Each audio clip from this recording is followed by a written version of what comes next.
Oke, assalamualaikum warahmatullahi wabarakatuh. Halo guys. Waalaikumsalam warahmatullahi Halo guys, wabarakatuh. saya Fitra Lia. Hari ini saya tidak sendirian. Saya bersama narasumber-narasumber yang menemani saya untuk membahas isu mengenai wajib halal 2026. Untuk seluruh produk makanan, minuman, jasa penyembelihan atau beberapa kategori lainnya. Oh iya, sekedar mengingatkan kalau tahun 2026 ini sebenarnya sudah mau menjelang beberapa hari lagi ya Pak ya. Berarti kita PR untuk wajib halal 2026 ini lebih mepet lagi. Jadi kita memang harus mengencangkan sabuk pengaman dari sekarang untuk mempersiapkan wajib halal 2026 nanti. Nah, menurut Kepala Badan Penyelenggara Jaminan Produk Halal BPJPH pada acara gathering media dan pengusaha dengan tema menuju wajib halal Oktober 2026, memperkuat ekosistem halal dengan tertib halal itu diselenggarakan di Bekasi. Menurutnya itu bahwa tahun depan itu akan wajib halal. Kalau tidak halal ya ilegal, itu kutipannya ya Pak ya. Nanti saya coba koordinasi lagi kepada Kemenak Kanwil Sultra karena kebetulan sudah ada juga perwakilannya. Sederhananya itu seperti itu. Dalam rangka mengerti soal halal karena Undang-Undang Nomor 33 Tahun 2014 mengamanahkan bahwa semua makanan, minuman, termasuk di dalamnya obat, kosmetik, dan lain sebagainya itu wajib memiliki sertifikat halal, gitu ya Pak ya. Jadi di podcast satu ini kayaknya memang cocok banget kita kasih judul Wajib Halal 2026. Halal.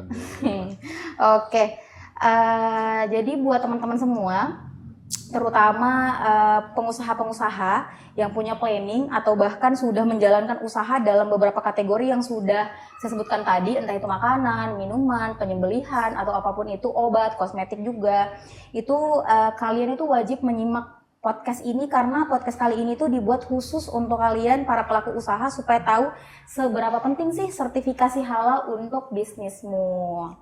Nah, karena saat ini pemerintah Indonesia sudah menetapkan 2026 sebagai fase krusial wajib halal, seluruh produk makanan, minuman, jasa penyembelihan, dan beberapa kategori lainnya, so podcast talk kali ini tuh menjadi salah satu wadah untuk menjembatani antara pemerintah. Jadi di sini kita sudah hadirkan juga narasumber-narasumbernya untuk kita jembatani antara pemerintah, lembaga halal, dan pelaku usaha agar bisa menyamakan persepsi. Jadi di sini ya Pak ya, kita menyamakan persepsi dari pelaku usahanya, dari lembaga penyedia halalnya, lalu kemudian dari pemerintah untuk menyiapkan langkah konkret di 2026 ini sebenarnya apa yang harus kita lakukan untuk mempersiapkan wajib halal 2026 ini. Dan ya tentu saja kita akan mengulas tema ini secara mendalam. Namun sebelum itu untuk teman-teman entrepreneur, pengusaha di luar sana silahkan ambil tempat yang nyaman duduk karena kita mungkin akan lumayan panjang diskusinya. Dan pastikan jaringan kalian stabil karena kita akan full live TikTok. Dan teman-teman juga kalau ada yang mau ditanyakan boleh titip pertanyaan teman-teman di kolom komentar. Nah setelah itu saya akan memperkenalkan teman-teman narasumber yang sudah hadir untuk membahas terkait wajib halal 2026 ini. Pertama kita ada dari Profesor Dr. Sahidin MSI, Direktur LPPOM Provinsi Sulawesi Tenggara ya Pak ya. Halo Pak, apa kabar Pak? Alhamdulillah, assalamualaikum, selamat siang menuju sore. Iya, siang menuju sore ya Pak ya. Semoga sehat-sehat semuanya. Alhamdulillah. Kemudian selanjutnya kita ada dari Bapak Rusfandi SST.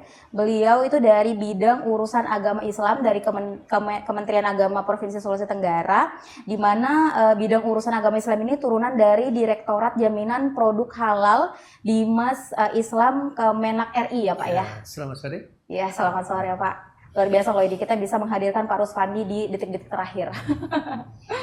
Terus kemudian ada Bapak Anwar ST. Pak Anwar ini mewakili pemerintah kota dari Kabid Sarana dan Prasarana Pemberdayaan Industri, Dinas Tenaga Kerja dan Perindustrian Kota Kendari. Assalamualaikum, selamat sore. Oke, jadi tadi sudah dari provinsi sudah ada, dari perwakilan pemerintah kota juga sudah ada. Di sini kita juga sudah hadir pelaku usahanya langsung ya Pak ya. Pak Adianto Saputra SPDI MPDI. Bapak ini juga merupakan owner Bebek Gurih Sulawesi sekaligus pelaku UMKM kuliner. Oke, selamat sore. Oke, selamat sore. Bapak juga ini saya dengar-dengar sering membantu teman-teman UMKM untuk sertifikasi halal ini ya Pak ya? Betul. Kebetulan kami juga bergabung di PPH. Oke. Salah satu penyelenggara halal yang ada di Sulawesi Tenggara. Oke, siap. Oke, mungkin langsung saja kita tanya-tanya kepada narasumber-narasumber hebat kita yang sudah ada di sini. Mungkin saya mulai dari Pak Prof lah ya Pak ya. Baik, Oke, baik. mungkin untuk membuka ya Pak ya, mungkin bisa dijelaskan sedikit terkait apa sih sebenarnya LPPOM ini sendiri Pak? Ya, baik, terima kasih. Assalamualaikum teman-teman semuanya. Terima kasih. Kami sudah diundang untuk ngobrol-ngobrol, ya paling tidak memperkenalkan loh. Iya, siap Pak. Jadi LPH, LPPOM, jadi itu adalah lembaga pemeriksa halal untuk pangan, obat, dan makanan. Kalau sekarang lebih banyak lagi ke jasa macam-macam ya. Oke. Nah, kami sendiri secara terpusat itu berdiri tahun 1989. 1989, wow, Ya, udah lama ya. saat awalnya ada kasus dulu itu Ajinomoto ya, maaf disebut namanya ya, dulu. Nah, kemudian di Sulawesi Tenggara itu baru ada tahun 2012. Oh, 2012 untuk LPPOM sendiri, LPPOM Sulawesi Tenggara. Sulawesi Tenggara. Oke. Ya, kami awalnya sebagai anak dari Majelis Ulama Indonesia. Oke. Ya, karena masalah hal-hal akreditasi macam-macam, ya sekarang hanya tertulis LPPOM. Tapi tetap kami ya namanya dengan orang tua kan tidak bisa misah. Cuman kayaknya ibaratnya kayak pisah kakak aja lah ya. Nah, tugas kami apa? Ya, utamanya membantu program pemerintah untuk sertifikasi halal. Karena Oke. halal itu adalah kebutuhan ya. Halal is my life itu. Jadi, karena kalau sudah halal, insya Allah akan toyib. Kan halal Oke, toyib. halal thayyiban. Kalau halal, insya Allah sudah ini Toyib. sudah bersih.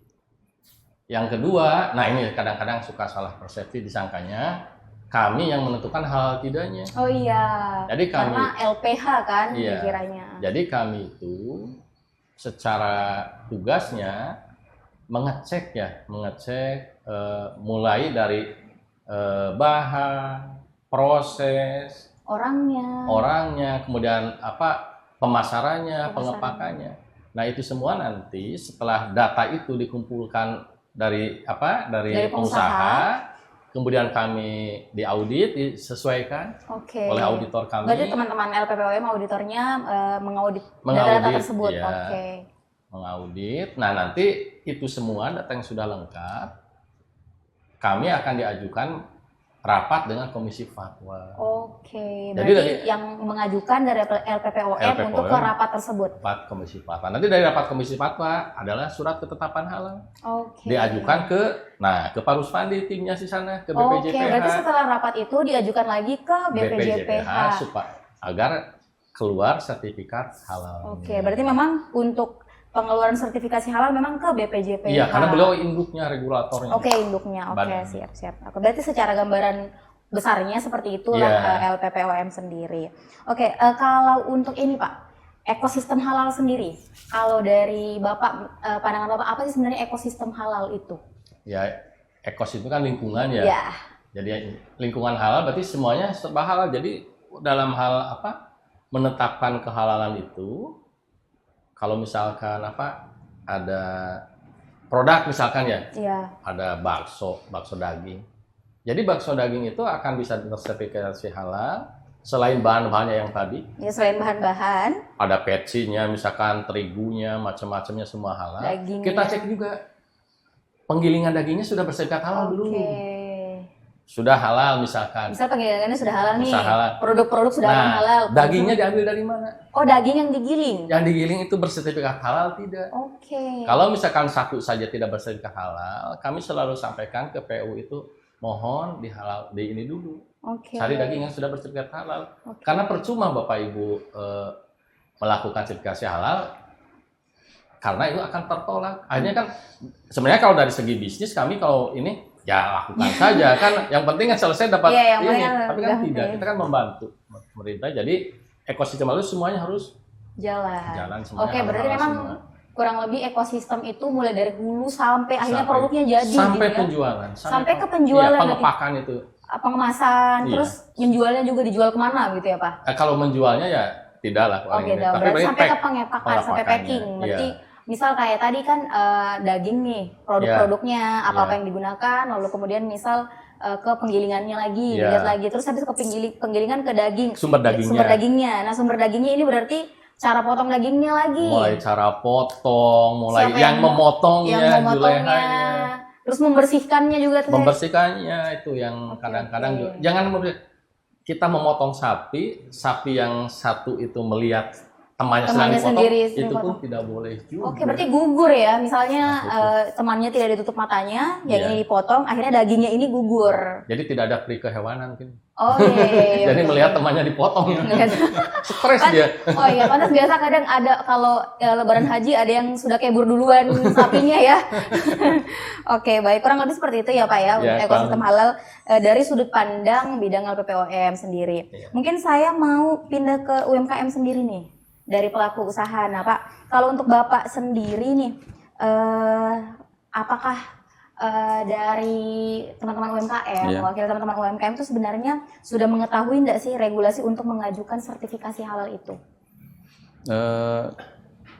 Terima kasih ya. Sore ini kita sama-sama dengan masyarakat Kota Kendari yang temanya hari ini tentang bagaimana kita untuk memberikan kepercayaan terhadap customer, terutama sertifikasi halal dengan mungkin izin-izin edar lainnya. Kalau dari segi pemerintah, alhamdulillah kita sudah sering mendapatkan informasi itu. Oke. Dan hampir tiap tahun dari teman-teman pelaku UMKM yang mendapatkan informasi tersebut. Cuman memang tidak semua bisa kita cover karena jumlah UMKM di Kota Kendari saat ini selalu meningkat. Iya betul. Dan regulasi dari halalnya sendiri selalu berubah-ubah. Berubah Iya, regulasi betul. untuk Regulasinya pengajuan berubah-ubah, halal. betul. Oke.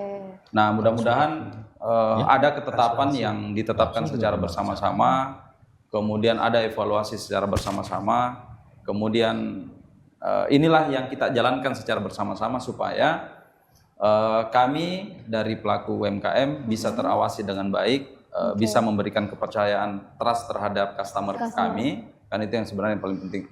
Tapi yang terpenting juga ketika kita diberikan satu komitmen, satu kewajiban, kemudian itu diberikan ke misalkan payung hukum, Iya betul. kami juga diberikan kepastian bagaimana produk kami ini bisa terpasarkan atau terserap dengan baik. Kan itu harapan kami. Bukan berarti kita sudah ngikutin ini semua regulasinya, kemudian aturan-aturannya. ya aturan-aturannya, kemudian kami juga ya minimal ada pasar atau wadah. Contoh yang produk-produk yang olahan pangan.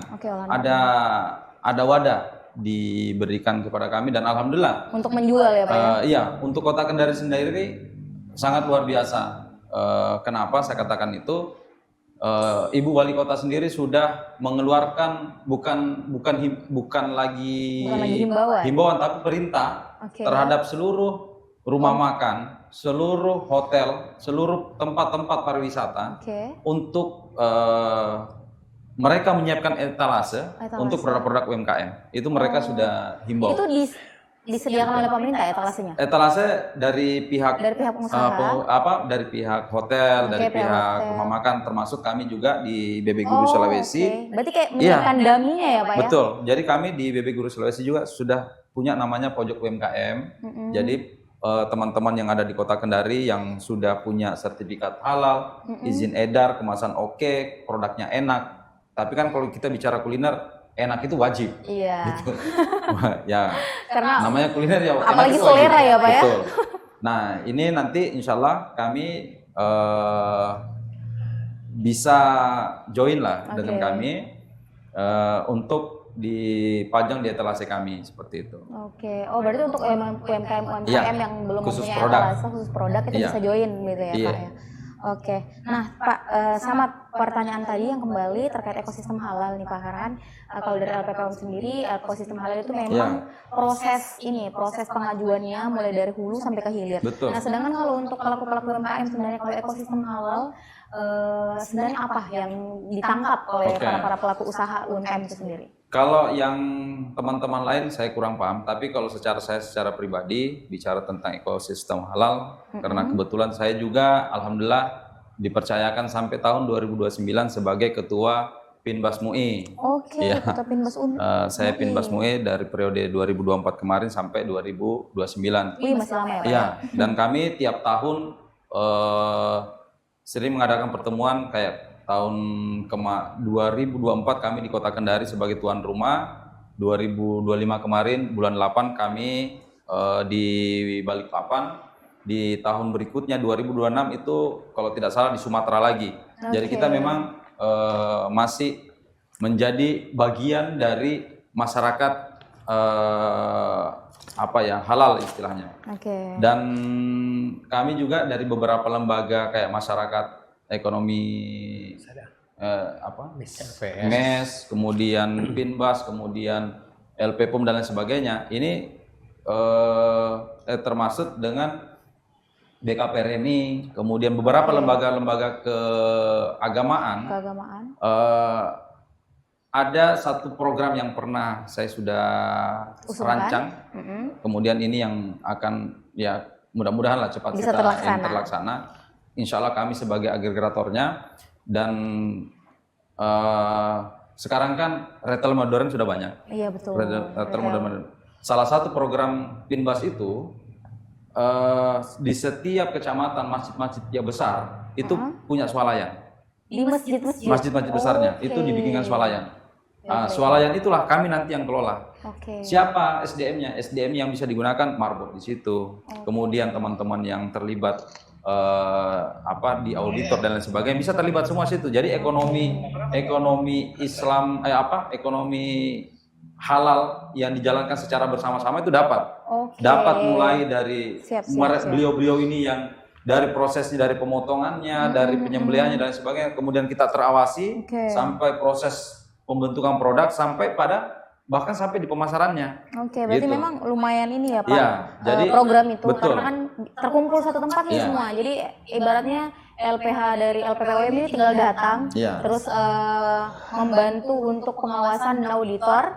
Setelah itu langsung pengajuan gitu ya Pak ya. Kurang lebih kalau terlaksana semoga. Insya Allah. Oke, baik. Makanya saya sudah menyiapkan koperasinya. Sudah ada, siap. Pak? Cuman kan kita nunggu 1 tahun karena kita 2024 kemarin kita agak terlambat bikin koperasinya. Insya Allah di bulan, kalau tidak salah itu di bulan 1 atau bulan 2 kita sudah RAT. RAT itulah dasar kita buat program-program yang tadi. Bukan, apalagi namanya NIB-nya. NIB. Karena dia belum bisa terbit. Berarti nanti akan di satu NIB ya? Iya. Jadi akan satu ibaratnya satu manajemen lah semua UMKM kecil ini. Ini memang mau menggait UMKM kecilkah saja atau sampai ke menengah? Kalau kita kan berharap UMKM ini jangan kita berpatokan di UMKM, usaha kecil menengah. Saya selalu sampaikan ke teman-teman ya, minimal kita ini UKM, usaha kecil tapi miliaran gitu. Benar ya, usaha kecil miliaran ya. Jadi ini target yang kami kerjakan, makanya di salah satu program kami di Pinbas MUI, kami ada namanya grup itu UMKM Halal, UMKM Halal Sultra. Nah, salah satu yang ingin kami sampaikan ke teman-teman atau masyarakat Sulawesi Tenggara khususnya, ini kita sudah mulai membagi teman-teman. Jadi minimal produk-produk olahan di tahun 2025-2026 ini sudah mulai banyak terpenuhi. Mulai dari minyaknya kah atau snacknya dan lain sebagainya, ataukah mulai dari beras atau daging atau dan lain sebagainya. Nah, ini yang kita ingin kerjakan secara bersama-sama, karena saya pikir usaha sekarang kalau tidak berkolaborasi susah juga. Iya betul. Nah, butuh kolaborasi, butuh inovasi ya, butuh mereka-mereka ini untuk mendampingi kami sebagai anak mungkin ya, sebagai anak di daerah sendiri seperti itu. Berarti memang kalau dari segi pengusaha sendiri memang sudah siap tempur ya, untuk menghadapi tahun 2026. wajib halal 2026 ini ya Pak ya. Oke, mungkin selanjutnya saya mau sedikit tanya ke Pak Rusfandi nih Pak. Ya. Izinkan tadi sudah saya sempat mention sedikit bahwa di wajib halal 2026 ini memang kata kuncinya adalah wajib ya Pak ya. Mungkin bisa dijelaskan sendiri terkait wajib halal yang dimaksud Pak. Terima kasih Mbak Fitrah ya. Iya Pak. Mengundang khususnya kami dari BPJPH yang melalui perwakilan Kementerian Agama di Sulawesi Tenggara. Jadi sebelumnya mungkin saya coba jelaskan dulu tentang latar belakangnya BPJPH ini. Oh iya siap Pak. Jadi karena mungkin dari teman-teman belum Masih asing lah, masih Pak, asing. ya. Jadi BPJPH itu merupakan badan penyelenggara jaminan produk halal. Awalnya BPJPH itu bersatu dengan Kementerian Agama, merupakan unit eselon 1 dari Kementerian Agama. Oke, berarti sama kasusnya kayak LPP Om tadi ya. Ya mungkin nanti akan sampai ke situ. Tiba-tiba misah gitu. Ya. Nah, baru pada zaman Presiden Prabowo Gibran, Oke. itu BPJPH menjadi lembaga pemerintah dan kementerian. Oke. Tapi proses tanggung jawabnya tetap melalui Kementerian Agama. Oke. Secara teknis pengelolaan sertifikasi halal diserahkan kepada BPJPH, tapi untuk kebijakan-kebijakan strategis itu dipegang tetap oleh Kementerian Agama. Kementerian Agama. Oke. Jadi itu. Jadi BPJPH itu ada sejak Undang-Undang 33 tahun 2014 itu terbit. Oke. Jadi Undang-Undang 33 tahun 2014 tentang jaminan produk halal. Jaminan Itulah produk halal, betul, Pak. ada kalimat BPJPH di situ, yaitu di pasal 4 di Iya, pasal 5 nomor 33 tentang tahun 2014. Badan Penyelenggara Jaminan Produk Halal. Yang kemudian oleh pemerintah untuk implementasinya dibentuklah BPJPH itu berada di bagian unit eselon 1 Kementerian Agama. Oke. Waktu itu, tapi sekarang sudah Sekarang menjadi LPNK gitu. Nah, apa salah satu kewenangan dari BPJPH itu? Salah satu kewenangannya adalah menerbitkan dan mencabut sertifikat halal. Mencabut juga. Ya. Jadi dia juga yang menerbitkan, Dia juga yang bisa mencabut. mencabut. Yang bisa mencabut. Jadi kewenangan itu yang diberikan oleh pemerintah salah satunya, selain juga kewenangan-kewenangan yang lainnya. Kewenangan yang lainnya apa lagi? Dia sebagai regulator juga. Dia juga membuat regulasi dan semacamnya. Dia juga melakukan pengawasan. Oke. Melakukan pengawasan terhadap penyelenggaraan halal di Indonesia itu, bahkan di dunia. Karena halal Indonesia itu moto BPJPH itu halal Indonesia untuk masyarakat dunia gitu. Oke. Jadi apa maksudnya? Maksudnya itu halal di Indonesia itu bagaimana Indonesia itu menjadi produsen halal terbesar di dunia. Gitu. Sehingga produk di luar negeri itu membutuhkan atau di saat membutuhkan produk halal dari Indonesia itu Butuh BPJPH. ya, memang begini. Jadi setelah itu maka BPJPH itu mulai beroperasional itu tahun 2019. Oh 19 ya Pak ya. Baru mulai menerbitkan sertifikat halalnya sampai akhirnya hari ini. Oke. Dah mitra BPJPH itu dalam penyelenggaraan halal itu ada lembaga pemeriksa halal. Oke. Yaitu salah satunya adalah LPPOM, itu. baik. Dan ada lembaga pemeriksa halal yang lainnya di Indonesia. Hampir lebih dari 100. Lebih dari 100 Ya, ya, Pak ya. Termasuk juga LHLN. LHLN itu adalah lembaga halal luar negeri. Oh, berarti ada Jadi juga ya, Pak, yang lembaga bawa- halal luar negeri itu adalah lembaga yang melakukan sertifikasi halal di negara setempat, yang dimana nanti sertifikat halalnya bisa diterima oleh Indonesia. Dengan catatan antara BPJPH dengan LH itu ada kerjasama dan ada saling keterimaan standar. Oke. Itu baru bisa diterima. Setara standarnya Ya, berarti, standarnya Pak, harus ya? saling terima antara Indonesia dengan negara setempat Negara itu. setempat. Baru sertifikat halal itu bisa diterima oleh Indonesia dan sertifikat halal itu bisa diterima oleh negara Negara yang bersangkutan. mengajukan Iya, tadi. Siap. Itu salah satunya. Luar biasa Jadi ya, Pak ya. selain juga LPH, kalau LPH itu ada di Indonesia, kalau LHN ada di negara luar negeri. Gitu. Termasuk misalkan produk luar negeri tidak disertifikasi oleh LHLN, tapi mau disertifikasi oleh BPJPH, itu bisa. Ya, berarti dari pihak luar negeri pengusahanya Ya, atau mengajukan. apanya, mengajukan Mengajukan kepada kepada BPJPH. BPJPH Atau dan diselang lewat LPPOM juga, Pak? Atau harus langsung ke proses BPJPH? pendaftaran tetap harus melalui Oh, BPJPH. tetap harus lewat BPJPH. Nanti pelaku usaha Oke. memilih lembaga pemeriksa halal mana yang akan melakukan proses Menjadi auditor. pemeriksaan. Oke, siap. Salah satunya lah yang sudah terbesar dan terkenal di dunia itu adalah LPPOM. Berarti memang Jadi LPPOM ada di luar negeri juga berarti? Ya, ada. Ya, luar biasa. Jadi LPPOM itu leluhurnya halal di Indonesia. Leluhur. Bahkan di dunia juga. Iya, kan 1989 berarti ya, Pak ya? Iya. Sejak ada kasus Ajinomoto waktu Iya. di Malang waktu itu kejadiannya Oke, ini. oke. Jadi baru LPPOM itu didirikan oleh melalui Majelis Ulama Indonesia. gitu ya. Jadi pendaftaran tetap melalui BPJPH. Oke. Kemudian pelaku usaha bisa memilih lembaga auditor. pemeriksa halal yang mana Oke. yang akan melakukan audit. Nah di LPH itu ada namanya auditor halal. Nah auditor halal itulah yang melakukan audit dan pemeriksaan terhadap produk pelaku usaha yang akan disertifikasi halal. Oke. Hasil dari auditor itu diserahkan kembali ke LPH.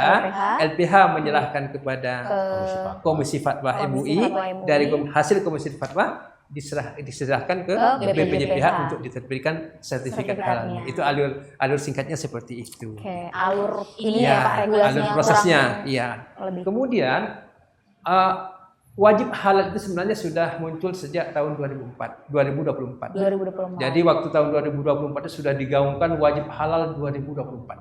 Oke. Oktober. Oktober, wajib halal Oktober 2024. Oke. Cuma pada waktu itu kita masih melihat atau ada perbincangan atau koordinasi dengan Kementerian Koperasi pada waktu itu, Iya. di mana pelaku usahanya koperasi di data Dinas Koperasi Kementerian Koperasi itu ada 64 juta. Yang baru sertifikasi halal itu tidak hanya berapa persen, sedikit sekali, hanya 0,0 pada saat itu. Bahkan 1% belum sampai ya Pak ya. Akhirnya ada relaksasi istilahnya. Relaksasi diperpanjang sampai tahun 2026.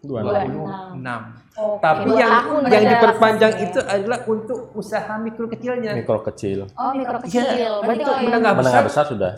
sudah lewat masa wajib, sudah lewat masanya sudah mereka ya. 2024 Sudah wajib itu. mereka ya. Nah, jadi untuk menengah besar sudah wajib 2000 Oktober 24. 2024. Tapi untuk mikro Berarti kecil dikasih nafas ini untuk kecil. Iya, betul. satu Kecil saja. dan Oke, untuk yang kecil mikro dan kecil. mikro. Ya, sampai Oktober 2026. 26 Oktober. Ya. Wow, Jadi dikit lagi teman-teman. Untuk produk apa?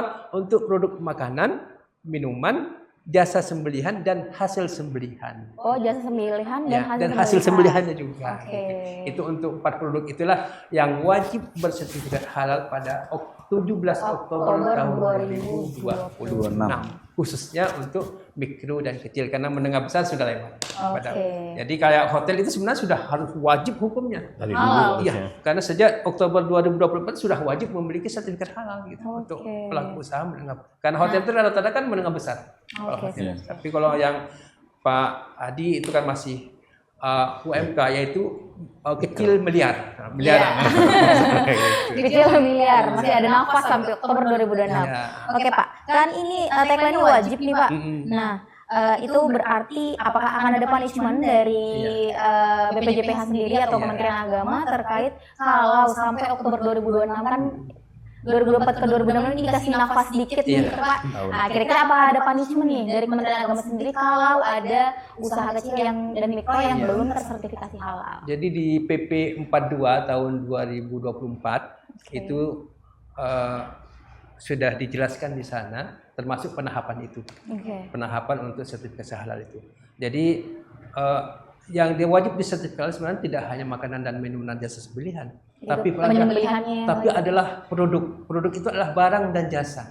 Oke. Produk itu apa saja? Ada makanan, minuman, kosmetik, obat, barang gunaan, hasil rekayasa genetika, produk biologi, Oke. termasuk nantinya kayak sepatu dari kulit itu wajib bersertifikasi. Oh, sepatu dari kulit.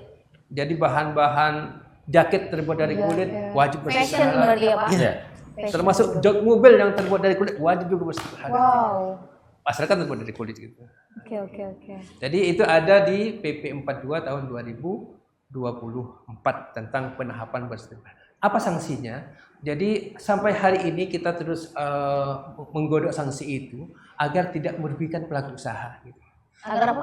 Tidak merugikan pelaku usaha. Karena kalau tiba-tiba langsung misalkan yang tidak punya sertifikat halal langsung di stop bolanya, Iya, di stop, itu akan mematikan proses ekonomi di Indonesia. Goyang gitu. Karena UMKM itu tonggaknya ekonomi di Indonesia. Iya. Ya. Tapi kalau tiba-tiba langsung yang tidak punya sertifikat halal tidak boleh menjual, tidak boleh berproduksi, Pak. Memang dalam undang-undang dikatakan seperti itu. Di dalam Undang-Undang 33 tahun 2004 disebutkan bahwa produk yang beredar dan diperdagangkan di wilayah Indonesia itu wajib memiliki sertifikat halal. Memang undang-undangnya seperti itu. Undang-undangnya seperti itu ya. Dan undang-undang sejak tahun 2024 itu. Oke. 2014 ya, 2014 ya. Ya. Walaupun banyak mengalami perubahan toh. Iya. Setelah adanya undang-undang cipta kerja dan segala macamnya gitu.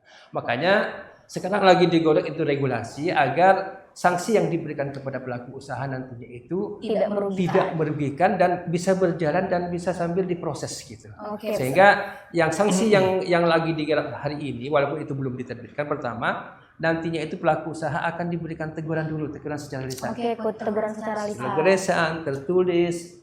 Habis itu kalau sudah tertulis dan teguran lisan sudah tidak diindahkan oleh pelaku usaha, itu baru dilakukan tindakan yang lebih lagi, apakah penarikan produk dari peredaran dan segala macamnya gitu. Yang jelas pemerintah akan berupaya tidak sampai merugikan masyarakat ya. Karena beban bagi pelaku usaha itu banyak izin edar yang harus dimiliki pelaku usaha itu kan tidak hanya halal. Halal itu merupakan salah satunya saja. Salah satu dari izin yang harus dimiliki oleh pelaku usaha untuk menjamin kehalalan dari produk yang dimiliki oleh pelaku usaha. Kemudian untuk bisa memberikan jaminan kepada konsumen bahwa produknya itu terhindar dari bahan-bahan yang tidak halal ataupun yang terkontaminasi dari bahan-bahan yang najis dan segala macam. Oke, siap Pak.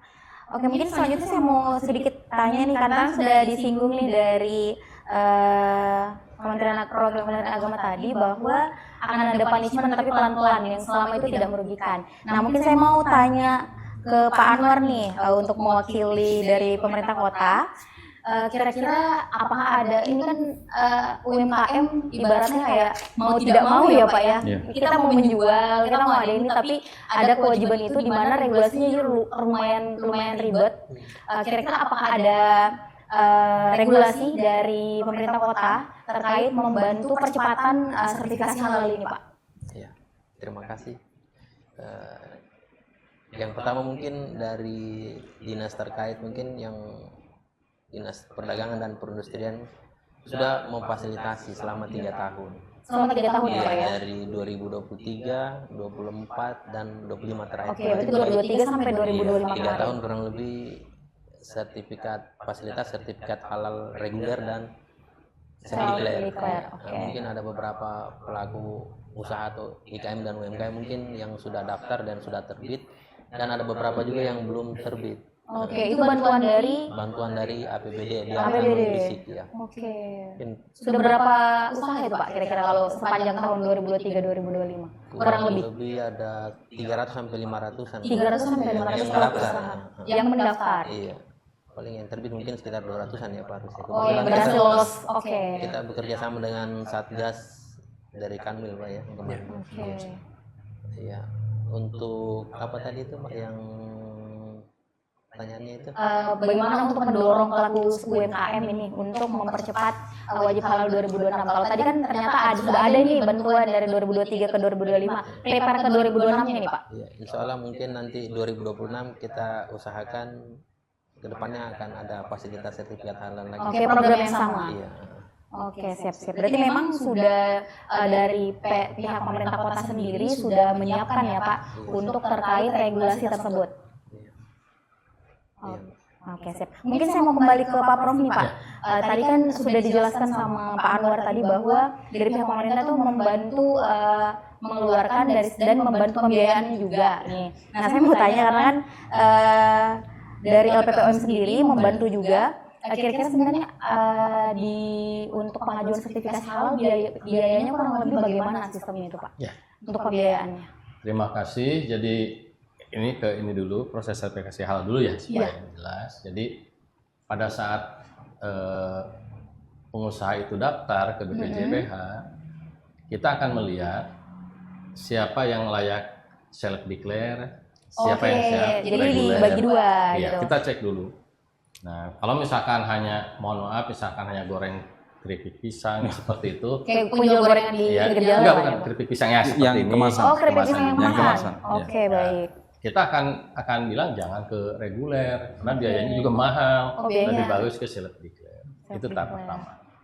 Kemudian setelah data itu diinput, akan keluar informasi apakah dia itu masuk Ke self declare. UMKM. Oh, Ini yang UMKM. sudah reguler. Oke. Yang sudah reguler, kemudian kami proses. Oke, berarti tadi tahapan awalnya mendaftar ke BPJPH, setelah itu dari pihak LPPOM Ya. melihat nih dia masuk ke self declare atau ke ke reguler. reguler. Nah, jika kalau masuk ke Ke reguler, reguler, kami dilihat cek lagi nih. ya, Oke. apakah dia itu masuk kecil mikro, Kecil mikro, menengah, atau besar. Oke. Nah, kalau mikro kecil, nah kami kerjakan di provinsi. Di provinsi. Kalau yang menengah dan besar itu kewenangan LP POM pusat. Oke. Nah, setelah itu beres semua, clear. Karena apa? Ada biaya namanya itu biaya BLU ya. Tiap ini kan beda-beda, tiap jenjang. Ya, kami sih berharap yang timnya kecil, dia jadi menengah jadi besar kan. Tapi kadang-kadang pengusaha itu walaupun menengah inginnya kecil supaya biayanya kecil gitu. Padahal padahal itu doa itulah manusia. Iya, oke. Kalau tidak ada seperti itu tidak indah hidup itu kan. Iya, betul, Pak. Padahal usahanya udah menengah dikecil-kecilkan supaya dia kecilkan, supaya biayanya juga kecil. Padahal itu doa ya. Nanti sama Allah dikecilkan betul. Nah, itu. Nah, dari sana setelah itu semua sudah jelas, maka tahap pertama kami melakukan pendampingan BIMTEK. BIMTEK dulu. Jadi mengisian formulir kan tidak semuanya tahu email, tidak Iya, jadi betul, kami Pak. bantu buat ada si halal gitu yang berarti itu memang didampingi semua full sampai keluar sertifikat. sertifikatnya. Nah, jadi didampingi semua. Setelah itu ada BIMTEK. Mengapa ya semuanya wawasan mengapa harus halal, mengapa harus ada penyelia halal. Kan mohon maaf kan banyak pengusaha yang non muslim. Oke. Ya. Tapi mereka juga harus bersertifikat halal. Oke. Terus siapa gimana, Pak? siapa yang jaganya? Maka ada namanya penyelia halal.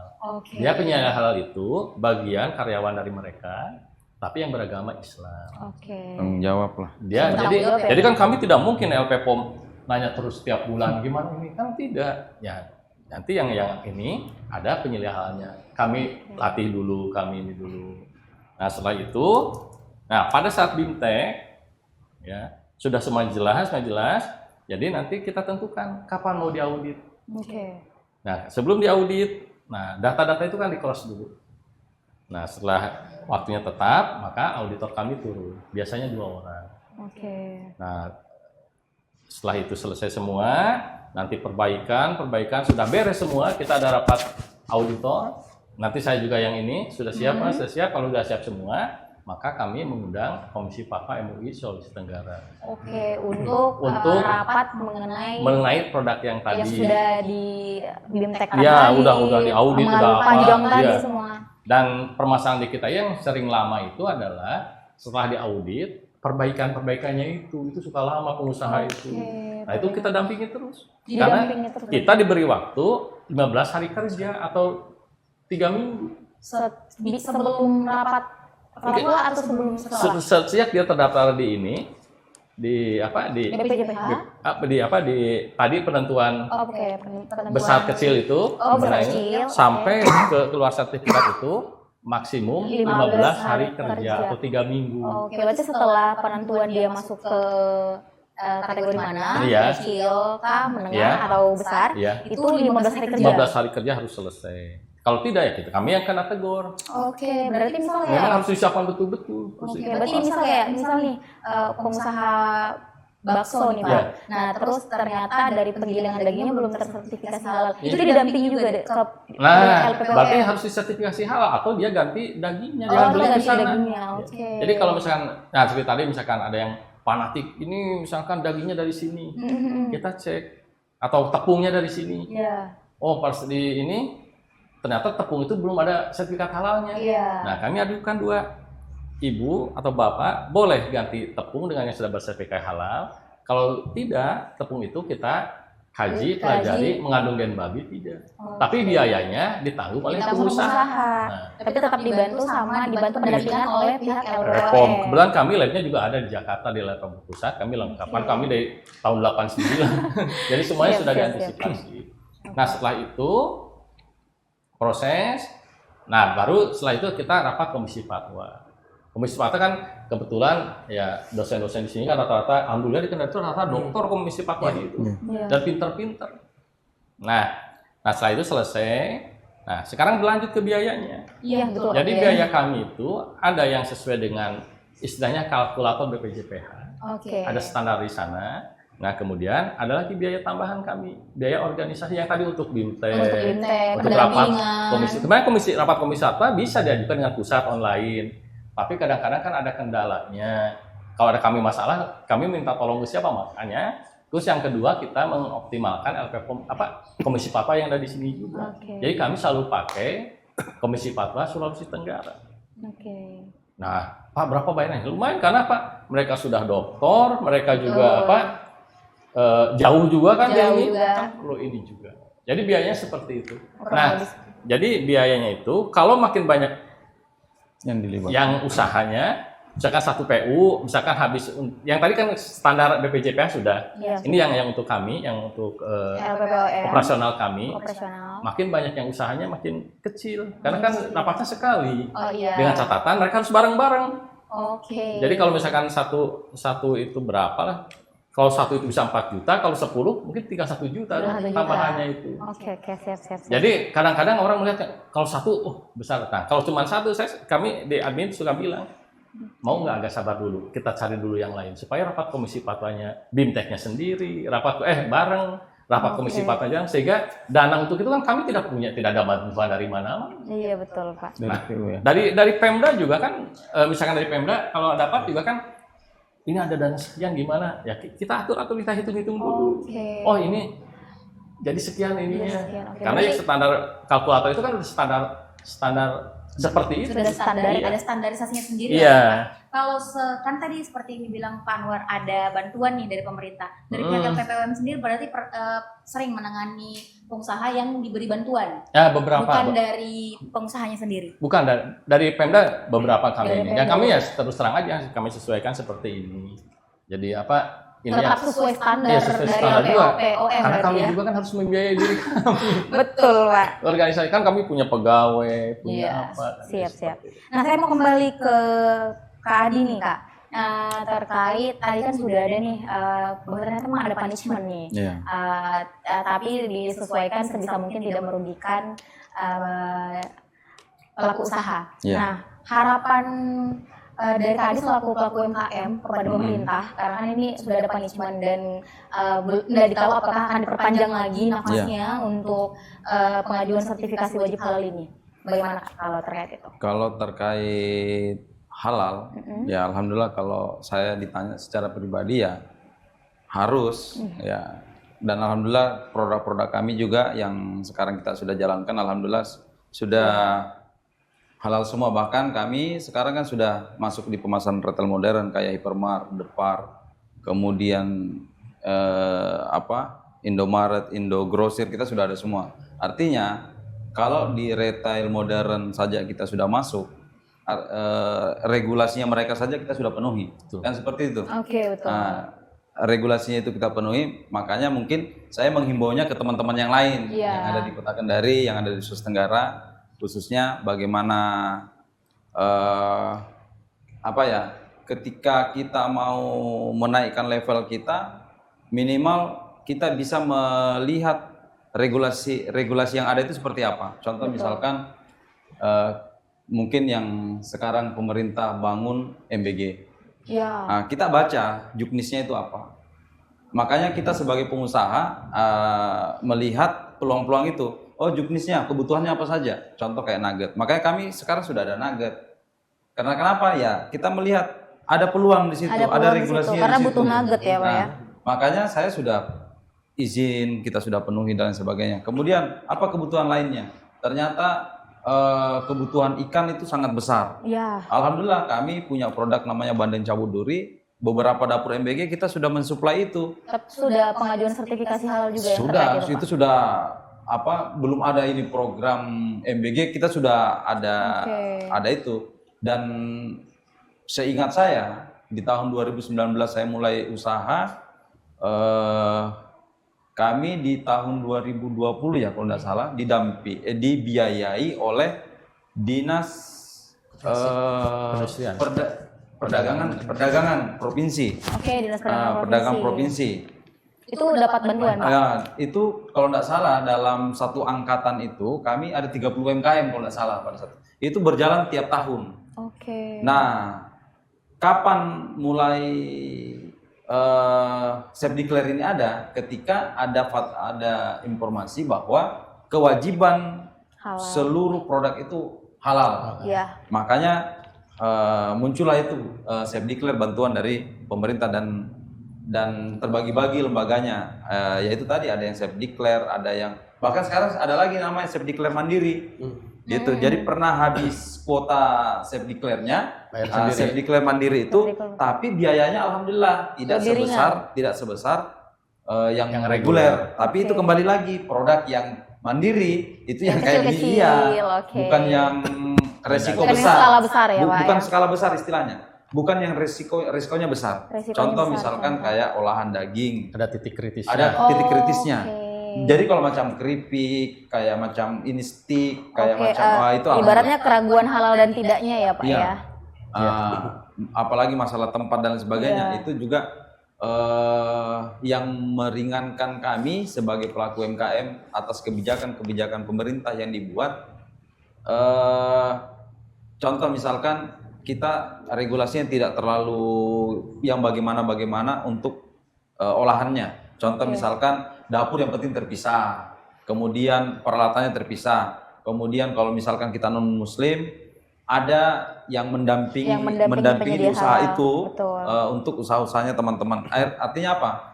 Regulasinya ada Ji, mudah dijalankan. Oke. Itu yang paling penting. Dan yang paling penting kalau misalkan masih produk-produk kering atau olahan pangan yang masih kering, enaknya ya biayanya masih relatif. Itu kurang masih lebih bisa dijangkau. siap. Kalau nggak salah itu 200 berapa? Nggak sampai 300.000. 230. 230.000. 230.000 Iya. untuk yang Untuk yang Untuk mandiri. yang mandiri, self declare mandiri. mandiri. Self Oke. declare. Berarti memang seperti yang sudah dikatakan Iya. regulasinya ada Ji dan Ada, Ji. memang sudah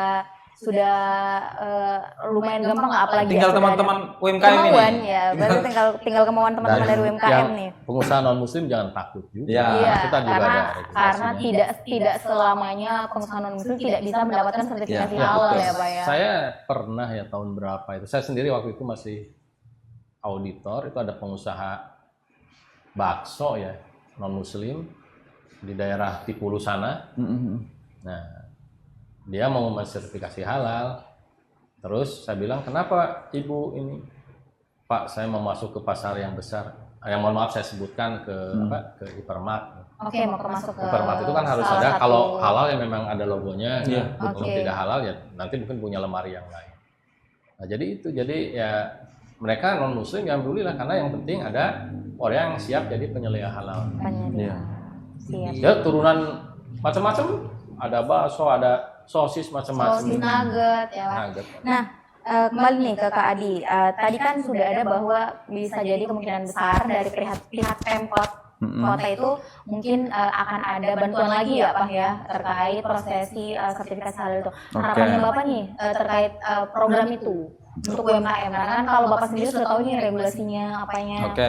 Nah, Kalau misalkan ada itu, mungkin saya titip ke Ibu Wali atau Pak Wakil, Wali Kota. Apa namanya?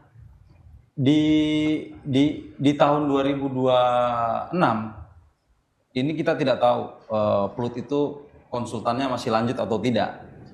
Kalau misalkan masih dikasih lanjut, nah ini mungkin bisa dijadikan sebagai salah satu program yang dititik beratkan kepada teman-teman konsultan yang ada di sana. Karena kebetulan ya saya ingat teman-teman di sana itu sudah punya bersertifikat BNSP, sudah bagian dari orang PPH juga gitu. Nah itu mungkin artinya biayanya dan harapan kami biaya untuk self declaring masih ada, masih diperpanjang. Oke, diperpanjang, jadi self-declare tadi. jadi berarti pemerintah hanya membiayai konsultannya saja ini untuk pendampingan ke teman-teman pelaku-pelaku UMKM. Oke, Mungkin oke. saya titip pesannya ke situ dari pemerintah seperti itu. Siap. Sebenarnya gini Pak Fitra, Iya. sebelum di Pak Anwar. Jadi pemerintah itu sudah luar biasa untuk proses percepatan sertifikasi halal itu. Oke. Ya. 2 tahun yang dari tahun 2023, 4 dan 2025 ini, 2024, 2025 ini, Iya. pemerintah itu menyiapkan kuota sertifikat halal gratis itu 1 juta dan 1 juta. Sertifikat. Iya, Sertifikat halal. Jadi tahun 2024 itu 1 juta sertifikat 1 halal juta. gratis. Gratis. Dengan namanya itu program Sehati sertifikat halal gratis. Oke. Yang anggarannya itu melalui BPJPH. Oke. Itu tahun 2024. Dan semuanya habis 1 juta Habis. habis Pak. Wow. Terus tahun 2025 itu 1 juta juga. Itu di Sulawesi Tenggara atau di Se-Indonesia. Indonesia? Se-Indonesia. Se-Indonesia. Jadi tahun 2005 juga 1 juta juga. Oke. Yang disiapin oleh BPJPH itu kuota gratis sertifikasi halal gratis untuk pelaku usaha mikro kecil yang memenuhi kriteria safety class tadi. Oke. Nah, tahun 2026 26. ini pemerintah melalui BPJPH akan menyiapkan kuota sertifikat halal itu 1,35 juta. 1.350.000 Ya, 1.350.000 Iya. pengusaha sertifikat. Sertifikat. Sertifikat halal gratis. Oke.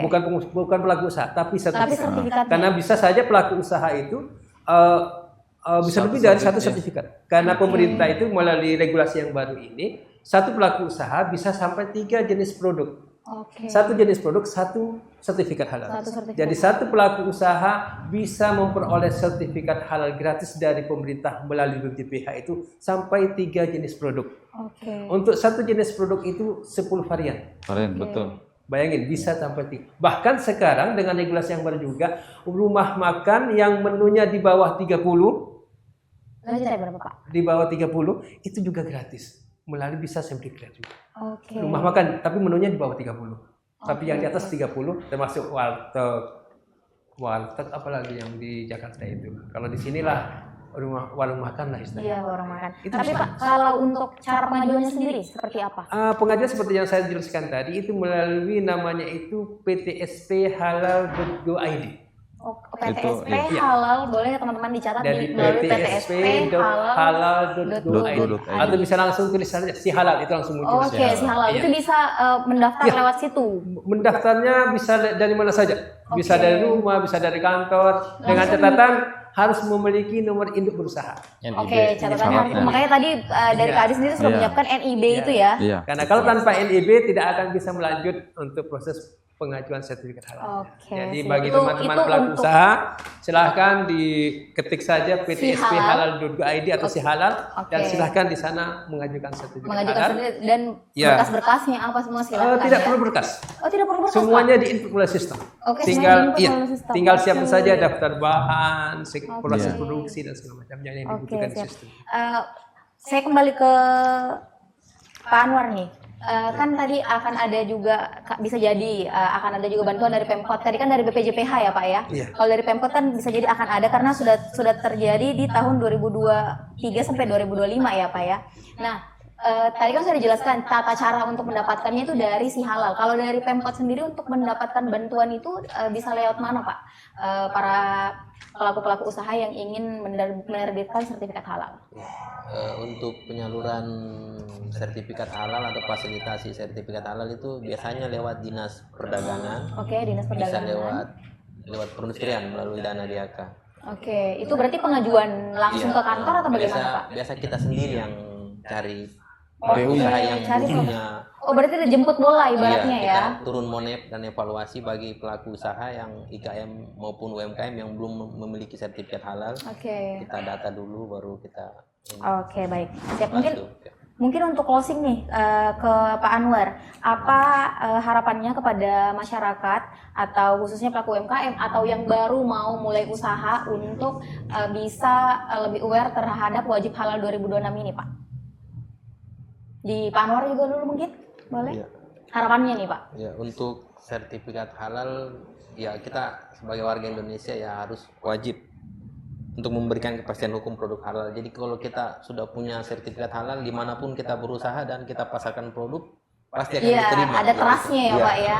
Ya, sampai kita nggak ada halal kita jual aja takut-takut. Iya, betul, Apalagi betul. kalau kita palsukan halalnya teman-teman Iya. yang lain ya. Kalau saya mungkin lebih baik halalnya diurus sedemikian dan Oke. sampai selesai. Terima kasih. Baik, mungkin silakan ke Pak dari Kementerian Agama. Jadi bagi pelaku usaha yang ingin naik kelas, Iya, betul Pak. Naik kelas yang itu ingin naik betul-betul kelas, naik kelas satu. segera urus sertifikat. Pemerintah tahun depan menyiapkan 1,35 juta sertifikat halal gratis. Oke, siap. Mungkin untuk Kak Adi sendiri, bagaimana Harapannya. harapannya kepada UMKM atau yang baru mau terjun nih? Iya. Harapan saya kepada saya sendiri dan teman-teman pelaku-pelaku UMKM yang ada di Kota Kendari khususnya, siapkan nih diri tak. Iya, Ya, toh? betul. Karena kalau kita tidak Siapkan. siapkan hari ini, Pokoknya kencangkan Maka- sabuk pengaman. kita akan dimasuki dengan pelaku-pelaku besar dari luar. Iya, betul betul. Serius betul. ini. Itu Serius. ancaman yang lumayan bikin goyah Contoh ya, Pak? sekarang saya punya rumah makan sudah bukan 1-2 yang sudah masuk yang mirip. Iya. Tidak perlu saya betul. sebutkan. Dan brand nasionalnya Dan masuk brand nasional yang masuk, masuk ke ke sini. sini. Kalau kita tidak siapkan dirinya kita Kita lambat mereka, satu langkah aja malah ya. lambat satu langkah, maka kita dilangkahi. Iya, betul. Kita dilangkahi. Maka saya bilang Kencangkan. siapkan diri kita. Masalah modal dan lain sebagainya nanti kita diskusikan secara bersama-sama. Siap. Bagaimana kita yang pastinya dirinya kita dulu ini yang kita siapkan. Oke. Mulai dari perizinannya, sertifikasinya dan izin edarnya itu yang paling penting. Mantap. Siap, mungkin terakhir nih Pak Prof Iya. untuk menutup harapannya kepada UMKM Pak, dan sekalian mungkin kalau seandainya ada pelaku usaha atau yang baru mau terjun itu mau ada pendampingan dari PPOM itu bisa hubungi lewat mana atau bisa ke kantor mana gitu Pak? Baik. Ada 2 hal yang saya sampaikan. Yang pertama, halalan toyiban ya. Iya. Halal yakinlah itu sudah toyib, bersih ya, sudah ini. Jadi kalau sudah halal, yakin bahwa itu akan sehat. Itu yang pertama. Yang kedua, karena kami juga salah satu kewajibannya membantu program pemerintah. Kalau bisa ya, para pengusaha itu jangan terlalu berharap ke bantuan. Iya. Berusaha untuk mandiri. Ya, sebagai saya di LPPOM MUI itu sejak 2012. 2012 di Sulawesi Tenggara. Iya, waktu itu sebagai wakil direktur. Saya coba lihat, amati perkembangan pengusaha yang rajin mandiri ya. Iya. Ya, seperti roti yang tadi kita makan, Iya, itu iya. tahu dari kecilnya. Mau ya, ini sekalian promosi juga boleh. Iya, iya. Asia Bagus itu. Asia baru Pak. Asia Baru, Iya. Asia Baru itu dari awalnya itu hanya satu ini kecil, sekarang sudah pengembangan. Sekarang rutin sertifikasi Sekarang halal banyak kami. banget cabangnya Ya. di Kota Kendari Pak. Jadi seperti tadi yang disampaikan oleh Pak dari BPJPH ini kalau ingin besar ya, Iya, naik kelas. kalau ini naik ingin kelas, naik kelas ya memang harus kita juga ikhlas. naik kelas dan tidak dilangkahi Ya, ya Pak ya. jadi akan naik kelas kalau kita ikhlas dengan catatan bahwa ini adalah tanggung jawab pengusaha kepada Allah, bukan Iya. kepada siapa-siapa. Betul. Kita melayani konsumen sebaik mungkin. Terus tadi apa yang terakhir? Bagaimana kalau misalnya ada yang Ya. ingin dibantu nih oleh LPPOM, mau hubungi kemana Kak, atau ada kantornya mungkin Ya. di Kendari khususnya? Kantor kami di kantor MUI Sulawesi Tenggara di Ada P2ID di sana. Oh, di P2ID. Ya, Oke, di siap. sana. Ada juga nanti nomor admin yang bisa saya kirimkan. Oke, ada nomor adminnya nanti Iya. kita cantumkan di sini, Iya. teman-teman. Nomor adminnya nanti kita bantu edit Iya. lagi nanti ya. Nomor admin juga ada, jadi silahkan dihubungi. Jangan sungkan-sungkan. Walaupun misalnya sudah tanya-tanya tidak jadi disertifikasi dengan kami ya nggak apa-apa. Kami kan oke. tujuan kami selain memang ada aspek bisnisnya, tapi kan yang utama itu kan menjaga kehalalan untuk umat ya. Jadi Oke, siap. seperti itu, sekali lagi jangan takut-takut untuk berkomunikasi dengan admin, kan pakai WA saja kan. Iya, sampai Ya. pakai WA. Tidak akan Langsung dipukul konsul juga. tipis-tipis kan Pak ya. Kalau memang ingin datang ke kantor ya lebih bagus lagi. Iya. Di P2ID, di kantor Majelis Ulama Indonesia Sulawesi Oke, di kantor MUI ya Lantai Pak satu. ya. Lantai 1 di Lantai P2ID. 1 ya. Kalau Oke. beliau Pinmas di lantai 2. Oke, Binmas. Oh, oke. Satu kantor. Oh, pantes tadi datang langsung akrab. Oh iya, di Mall Pelayanan Publik juga sudah ada disediakan itu booth BPJPH ya Pak ya, untuk layani konsultasi terkait penerbitan sertifikasi halal. Oke, mungkin kayaknya itu cukup itu saja ya Pak ya. Sudah luar biasa banyak informasi yang kita dapatkan terkait regulasi wajib halal 2026 yang akan kita hadapi di 2026 nanti. Semoga podcast talk kali ini tuh dapat memberikan pemahaman baru serta mendorong kolaborasi antara pemerintah, pelaku UMKM dan juga masyarakat dalam mewujudkan ekosistem halal yang kuat dan berkelanjutan di Sulawesi Tenggara. Untuk menutup diskusi podcast kita pada hari ini, saya selaku moderator itu mau minta maaf sebelumnya jika ada kendala dalam memandu ataupun selama berlangsungnya podcast talk kali ini. Selebihnya saya Fitra Alia pamit undur diri dan semua narasumber sekali lagi terima kasih, kami pamit. Sampai bertemu kayaknya di Oktober 2026 ya Pak ya. Kita lihat bagaimana regulasi selanjutnya. Terima kasih. Siap. Oke, wassalamualaikum warahmatullahi wabarakatuh. Waalaikumsalam.